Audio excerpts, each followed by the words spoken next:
and welcome to Citation Needed, the podcast where we choose a subject, read a single article about it on Wikipedia, and pretend we're experts. Because this is the internet, and that's how it works now. I'm Eli Bosnick, and I'll be leading the merry dance tonight, but I'll need some red-cheeked cherubs to follow me there. First up, two men who everyone pictures when you read that riddle about the one guard always lying and the other one telling the truth, Tom and Cecil. I'm not always telling untrue lies. Yeah, and I don't do either. I just leave your text on red. So That's true. That's true. It's true. And also joining us tonight, a man who isn't going to text your rats back no matter what you're paying him, Heath Enright. No idea what that means. What the words you said mean. Before we begin tonight, I'm leaving you on red. Nice. Yeah, exactly. Nice. 2 out of Cheers. 3. There we go. Rough start. Before we begin tonight, I want to take a moment to thank our patrons. Patrons, without you, we'd definitely have resorted to murdering vermin and children by now. But with your dollars, you've saved lives. And if you'd like to learn how to join their ranks, be sure to stick around till the end of the show. And with that out of the way, tell us, Cecil, what person, place, thing, concept, phenomenon, or event will we be talking about today? today we're going to be talking about the Pied Piper and the Children's Crusade. Huh. And Tom, this feels like an unexpected essay topic from you. I'm guessing the moral is the danger of the newfangled flute. Hey, don't fall for big woodwind, Eli. It's a Obviously, trap. yeah, no. All right, so tell us, Tom, what was the Pied Piper and the Children's Crusade? All right. Well, listen, I get the feeling that, perhaps certain curmudgeons on this show don't appreciate my introductory navel gazing, my pensive moments of public self-reflection that really serve as opening emotional salvos to help bring the audience some psychosocial context to these seemingly randomly selected topics. You know what? Navel gazing about navel gazing is peak navel gazing, Thank Tom. you. Kudos. Thank you. I want the cast here to know I hear you. Oh, you're not guys. done. I hear you. I do. Cecil, and despite my personal Tom is feelings. an innie. Like deep innie. So am I. We're innie buddies. Not that deep, No, bro. Come on. shallow It's a shallow innie. I can put a triple shot of tequila in there. No problem. That's what Tom says right before he has sex, by the way. Shallow innie. Just like that. Despite my personal feelings that a story about the Pied Piper, a metaphor long used to describe someone who leads others into destruction through charisma and false promises, has perhaps in this fraught moment real salience, some Boo! Kill a kid! some resonance and connection to the times that we're facing. I have to admit, yes, I am tempted to spend this moment reflecting on this notion. Maybe take some time together as a cast and share space and recognize together the gravity of this metaphor. Consider our role in the fate of our collective futures, but I won't do any of that. I won't. Instead, I'll just get right to the point. Wait, should we give the audience some time to do that for themselves? Someone's just like got right to. now? Yeah. I'm going to get. If you guys want to pause the podcast for a minute, I am getting right gather to the yourself. point with no long-winded or belabored personal preamble, because clearly that is what everybody wants. Just opening up your pod player and sticking it right in, and I am your Huckleberry. Boo. I wasn't sure how I felt about Cecil's comment on Tom's ramble about rambling. One thing I knew for sure, we were best friends. Our story. I found love in the world, I thought to myself. Find a longer Wikipedia article next time. Don't put this fucking I will filler play in. for time. How dare I you, sir? play for How time, dare you? Cecil. How dare you, sir? Our story begins in the. Do you know 2 is the only even prime? The only one. What? That's fun. That's fun. Yeah. Think about that. Our story today begins in the dirt-covered mud times of the 13th century. And I know I said I just jump right into the Pied Piper story, and of course I will, and without digression. But I've referred in the past to the medieval times as the mud 3, times. 5, 8, 13. Those, they're all odd. And I have also commented before on how everyone used to fucking stink in the mud times. And we've gotten emails that the people of the past were not, in fact, all stinky despair farmers working in the toil fields. And that they too valued not smelling like sweaty gym bags full of baby diapers. And I want the audience to know I was right. And you You were wrong. Started doing the Antiperspirant. Fibonacci sequence. That's not the same as the Antiperspirant was crimes. not invented until 1903. Regular bathing was not a cultural norm until the mid 19th century. And no amount of perfumes or oils is going to cover any of that up. So we are starting today in the mud times when everyone stunk like unwashed crotches spritzed with rosemary oil. And I want you to know, yes, every day it fucking stank. Who in our audience was advocating for smelly medieval peasants? Like, is Connor McLeod a listener? What's happening? Yeah, who was like the proud descendants of the Muddy McMutterson clan are big listeners to the show? We got shit for that? Now, the Pied Piper legend, which has become a part of lore, appearing in Grimm's Tales, the Tales of Browning and Goethe, began in 1284 in the town of Hamelin. Now, this town, like pretty much all of Europe in the mud times, was made entirely out of rats, like just lots of rats. The buildings like had load-bearing rats holding up most of the infrastructure. And rats carry not only pizza down the flights of stairs in New York, but they also carry diseases. And so the mayor of Hamelin needed to find a solution to the rat problem, and presumably the usual cadre of local rat catchers just were not up to the task. Enter the Piper. Very literally, he just sort of appears, and he's pied, by the way, not because he has pie, but because he was dressed in multicolored clothes, and I guess that's what pied used to mean. Anyway, this multicolored guy just shows up out of nowhere, and he's like, nice town. Lots of rats, though. I can help. Rats are kind of my thing. Okay.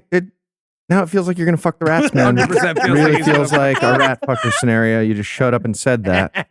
And so the mayor agrees to hire the fancily dressed random musician and to pay him 1,000 guilders. I don't know how much money that is, but let's just assume that that's a lot of guilders. I would imagine. I mean, any amount is a lot to pay the random guy who shows up magically in fucking Ratville with a resume that says, loud jacket, rats are kind of my thing, and end of resume. It's a lot no matter what. Don't pay that guy anything. So the Piper, he plays his pipe, and then here's some of the details from some of the various stories begin to deviate. In some of the stories, only the rats can hear the Piper piping. And in some versions, the Piper's song is heard by everyone, but it doesn't really matter because in all the versions, whatever the Piper played was definitely the rats' jam because they immediately all crawled and scurried out of their various crevices and congregated behind the Pied Piper, who played and danced and went through all the streets of Hamelin, calling out the rats until behind the Piper was like a fucking vermin river, which worked out fine because the Piper then led the rats all to the Vesser River, where they all drowned. Oh, and the guy in the middle of his yearly river bath had the worst day as a result. Okay, so I'm cleaning off like a year of mud. It's just caked on. You know how caked it is. And it's getting good and sexual. You know how that goes. You wouldn't believe who fucking shows up. It's the weirdest thing.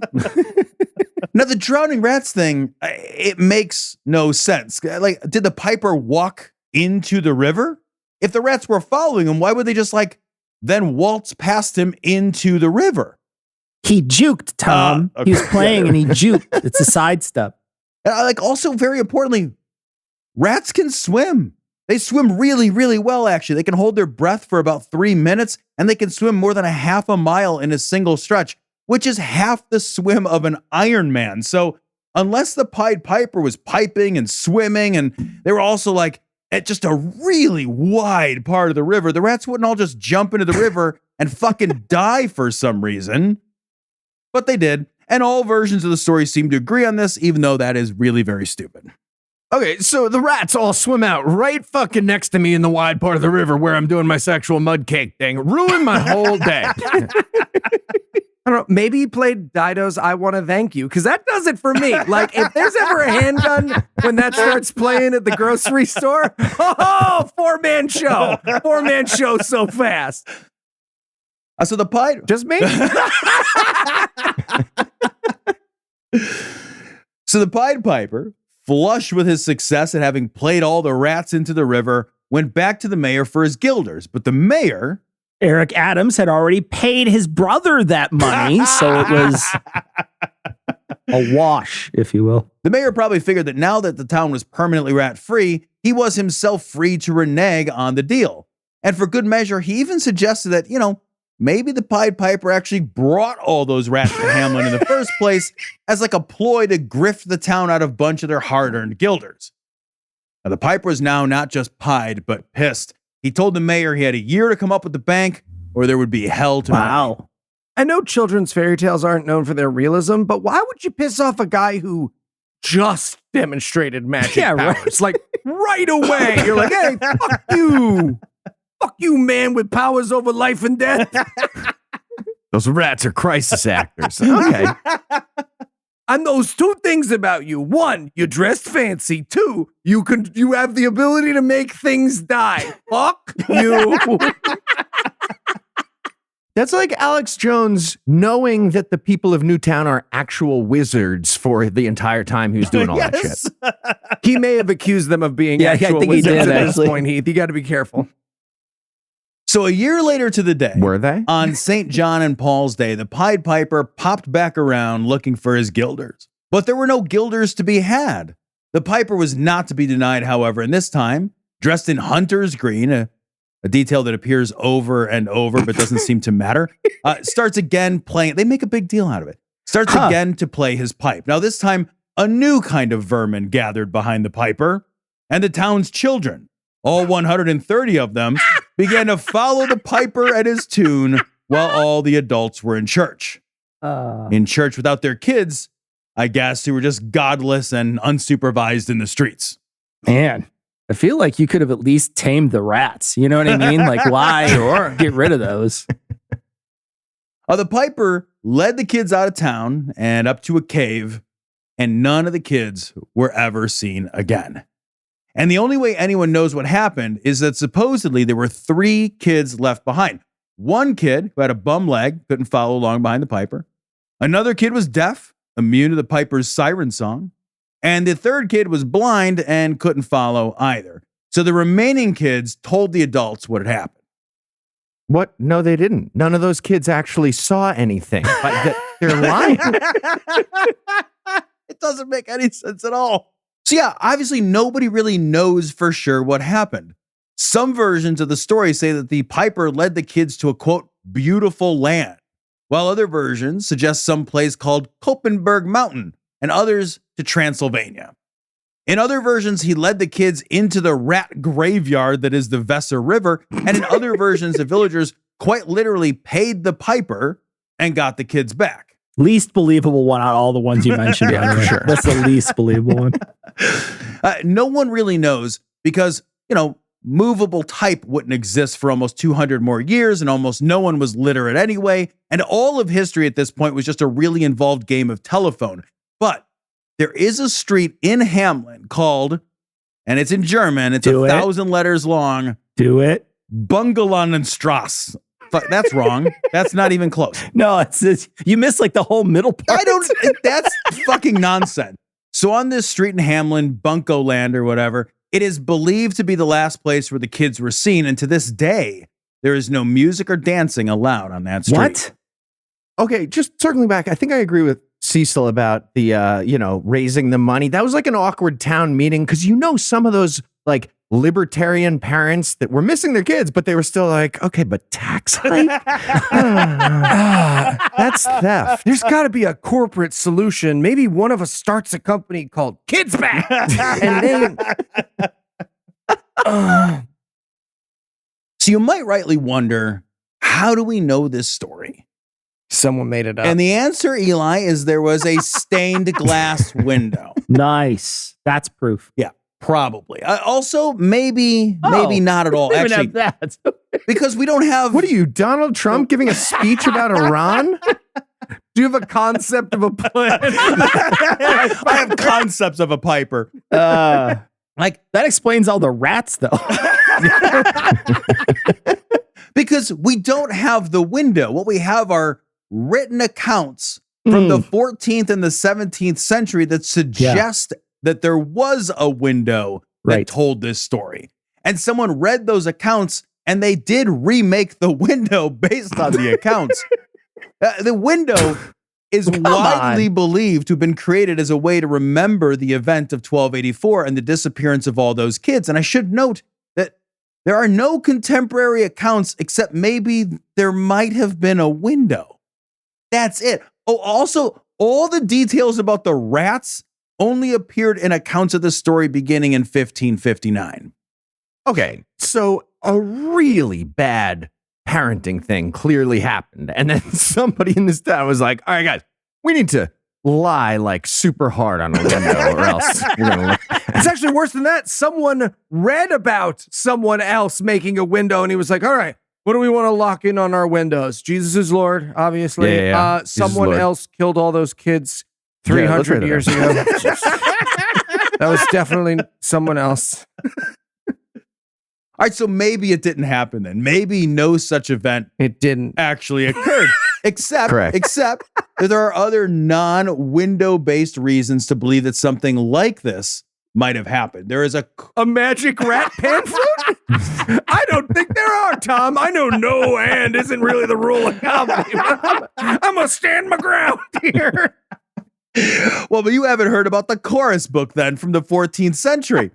And the chorus book is reported to have contained an eyewitness account of the event. Oh. There is also a 15th And we know century. those are always true. Yeah, this is a story about a story Also, that sentence is like 9 steps away from eyewitness. You can't say eyewitness like that.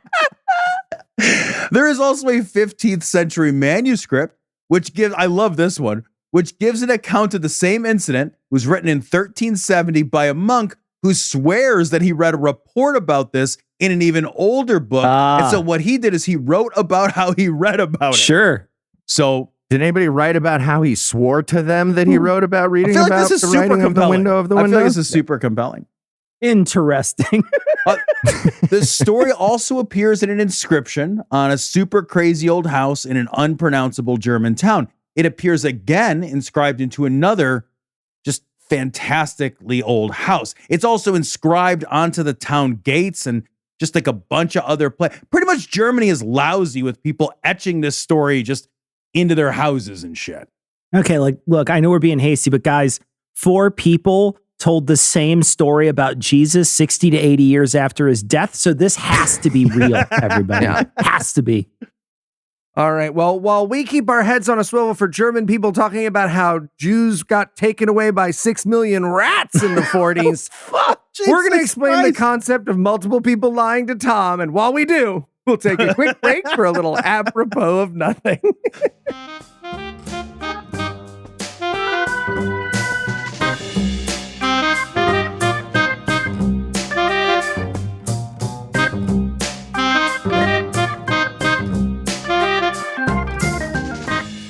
No money? Show those villagers a thing or two. Okay, children, follow me right now to a land of fun and candy. Let's go. Excuse me, Mr. Piper, sir. Uh-huh. Yeah. What's up? You mind taking my hand? I'm blind, you see. Oh, I'm kind of doing like a flute thing. Can one of the other kids maybe help you out with that? No. Wow. Problematic. Sorry, Seems like sir. you would help. Okay. Yeah. A lot of questions today. Yeah. What? Go Would ahead. would you mind slowing down for me leg? I mean, sure. Yeah. How how slow do you need me to be? So slow, Yeah. sir. So slow. What? Tim is asking him to slow down, Larry, but he doesn't want to. Oh, man. It's just the adults probably going to be done with church soon. Trying to just pick it up. See how it is. You crippled children aren't good enough to lure What? to our What? No, I would love to lure you to your deaths. Extra, actually. Everybody, for especially you. We just got to keep it moving, is what I'm saying. Oh, so we're a burden.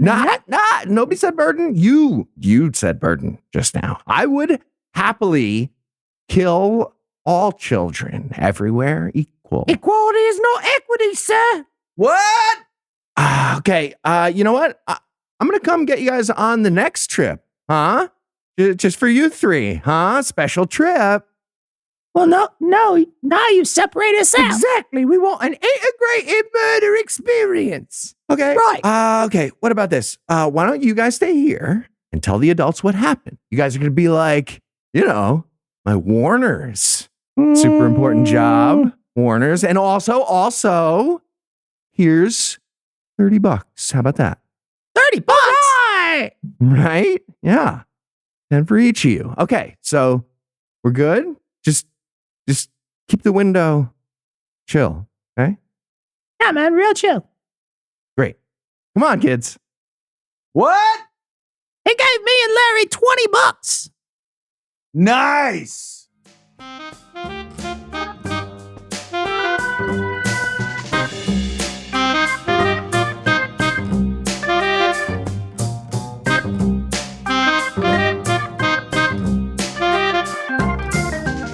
All right, so historians, they see all this shit. We're just going to jump right back in dry like that. Eli's not going to say anything to get us back in. We're back. When we left off, Tom was pretty sure this story was true.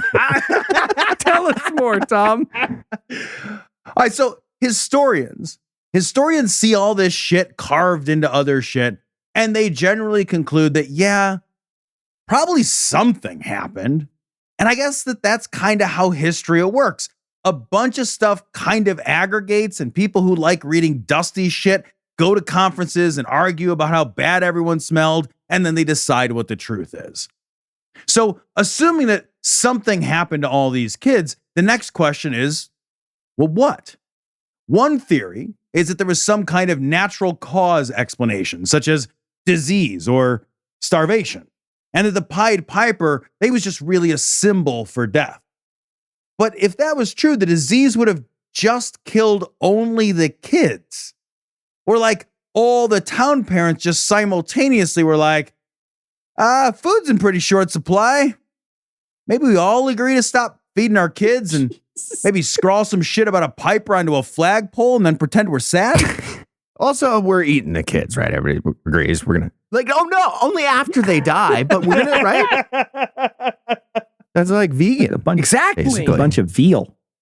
Now, other natural cause options include all the kids drowning in the river. Jesus Christ. Somehow. Or a landslide that, again, just only land slid onto the kids. Just Very selective. Other interpretations suggest that the Piper was a pagan who lured all the kids into the forest and they joined a heretic sect for a bit of fun of ritual pagan dancing, and then a sinkhole gobbled them all up because that's what happens to the heathens. Okay, you know what's not great is this exact story, same one about Hillary Clinton. Yes, recently. Yes, that one caught just on. repackaged. Right? The Pied Piper, the Satanic really Panic, is. the QAnon. It's the Pretty same much the shit. same thing. You're right. So some guy who wrote a whole book about this nonsense claims a bunch of old books and other shit suggests that people from the area pretty regularly sold their kids to what they're calling a recruiter. What? And yeah, Wiki doesn't say what the recruiter was or what they wanted with all these kids that they were buying up. And I did not look that up. Yeah, because it could be for something cruel and dangerous like the NCAA. Jesus you gotta Christ. be careful. Now, then there is this gem. Guys, let me know if this one seems more plausible. The people of Hamlin were known to have settled. It's not. It's so not. The people of Hamlin were known to have settled parts of Transylvania. So in a book called The Land Beyond the Forest, it is supposed that, quote, popular tradition has averred the Germans who about that time made their appearance in Transylvania to be none other than the lost children of Hamlin, who, having performed their long journey by subterranean passages, reissued to the light of day through the opening of a cavern in the northeast of Transylvania. You know, now that I think about it, Transylvania sounds like non-binary heaven. Ooh. So I don't know if did that persuade you guys? Where are we at on the persuasion? Still pretty strong. Strongly Do you persuaded. have a window Go you on. could share with us? I'm listening. All right, so then Perhaps a there are just manuscript, maybe? let me see if we can find one carved Perhaps a into a rumor? house. Yeah. At an inn. Did someone overheard? scrawl this over their fireplace in their house, Tom? A one-eared minstrel with a song that rhymes with children? Did you perhaps find a bunch of rat corpses in a river, maybe? Did you kill one of your kids? And this is your sort of Iceman cometh way of telling us about it.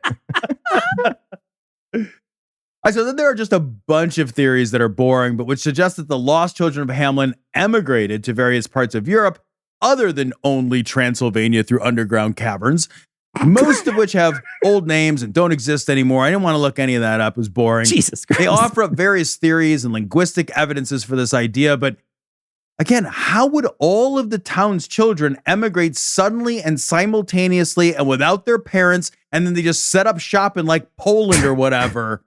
That's anybody's guess. Yeah, people ate the kids. Stop theorizing. It's done. This is like OJ pledging to like catch the killer still at large. Now, other theories suggest that all the town's children succumbed to psychogenic illness and they all danced themselves to death in a dancing mania.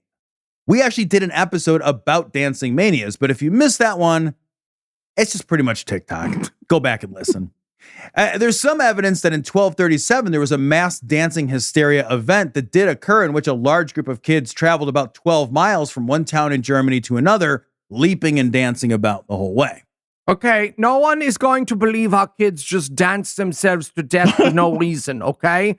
We have to say there was a guy who could fucking bop on the flute and that was sell. People will get it because the flute bops so hard.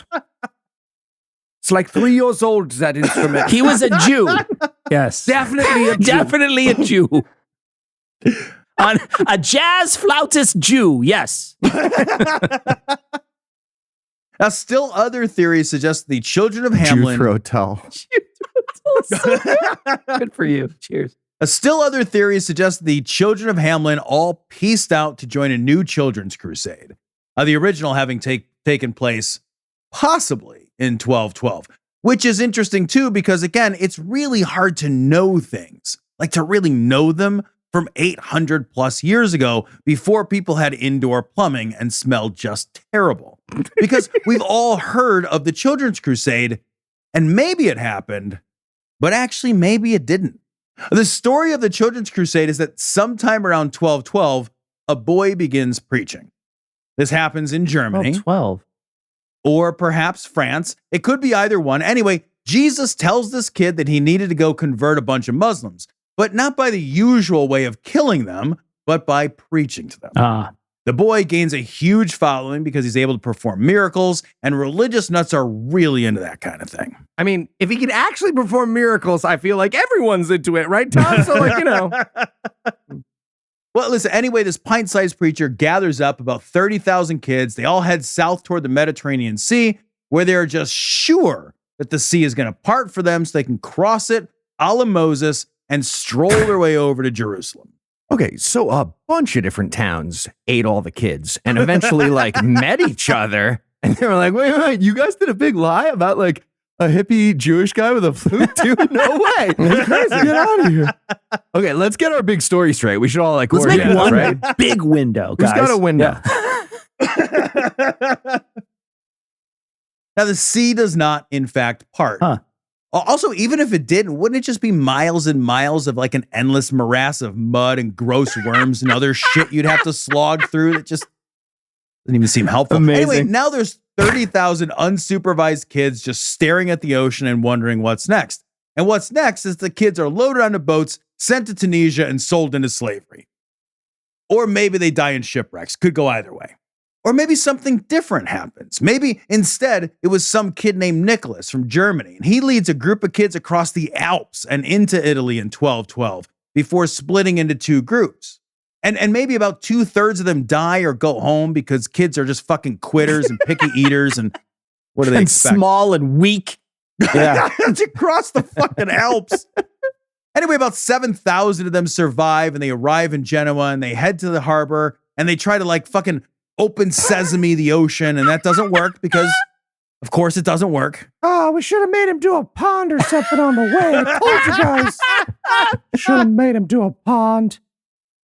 And then some of the kids get pissed because there's just like a trail of dead kid breadcrumbs now across the Alps, and the ocean didn't open up and reveal a yellow brick road. And Other kids settle down to wait for the ocean to open, figuring they just got the date wrong or something. And the Genoese authorities in this version, they're so impressed with how pious these kids are, they offer them all citizenship, and the kids agree to become Genoese. Nicholas and a few loyalists, they make their way to some boats, and improbably they get to the Holy Land. What is it? Italy is weird. How are a group of kids are like, yeah, let me rent out your charter boat to get to the Holy. What happened there? Well, and then they meet the Pope. And after all this, the Pope just tells the kids to go home. Nicholas dies on the way back home, and the townspeople who had lost all their kids to either the Alps or the Genoese, they hang Nick's father out of revenge. Okay, or possibly there was a 12-year-old French kid named Stefan who was going around telling everyone he had a letter from Jesus for the King of France to read. Why are multiple countries trying to claim this story? It's terrifying. So this secret Jesus letter was a really compelling story to idiots, and kids are stupid. So 30,000 of them supposedly gather about Stefan. And in this tale, they're also like all X-Men in the making, and they claim they all have special magic Jesus presence as well as the ability to do miracles. Okay, now this is a comic I would read, right? They're shooting loaves out of their hands at Magneto. I mean, it writes itself. So now there's Stefan and 30,000 miracle mutants, and the king is like, hey, everyone should just go the fuck home. This makes no sense. But Stefan takes up residence in an abbey as a preacher, and then he takes again to the road to spread his message of his secret Jesus letters, and he has a promise to take his tale to Jerusalem, and there he's going to convert a bunch of Muslims. Just a lot of the 30,000 that Stefan originally attracted began to fall away, but he still retained a good retainer of thousands of kids that travel to Marseille, where they become beggars because they ran out of Lunchables. Pardon me, sir. Spare any over-processed pork products for me? And then they were all loaded onto ships, taken to Tunisia, sold into slavery, or died in a shipwreck. And maybe one or both of those stories happened. And perhaps the lost children of Hamelin were a part of that story, or a second children's crusade. Or possibly none of any of this happened. Honestly, it is pretty much impossible to know for sure without just like a lot of windows to tell these stories. What's really important for everyone to take away from this story is that, window or no, we can be really sure these people just smelled terrible. Jesus Christ. All right, Tom. And if you had to summarize what you've learned in one sentence, what would it be? Everybody really smelled. That's true. It's very, how could they not? All right. It's a really important takeaway for you. And are you ready for the quiz? Absolutely. All right, Tom. So, as we all know, lots of great musical adaptations about missing children. Which one is the best? A, Lindbergh Babes and Toys. Jesus Christ. B, Too soon. Diddler on the Roof. Diddler Or on C, the Roof. Les Mis sing. The story love of Jean Valjean, Jean Valjean. Benet, Rance. There it is. Amazing. Fantastic. Amazing. Les Missing. That's great.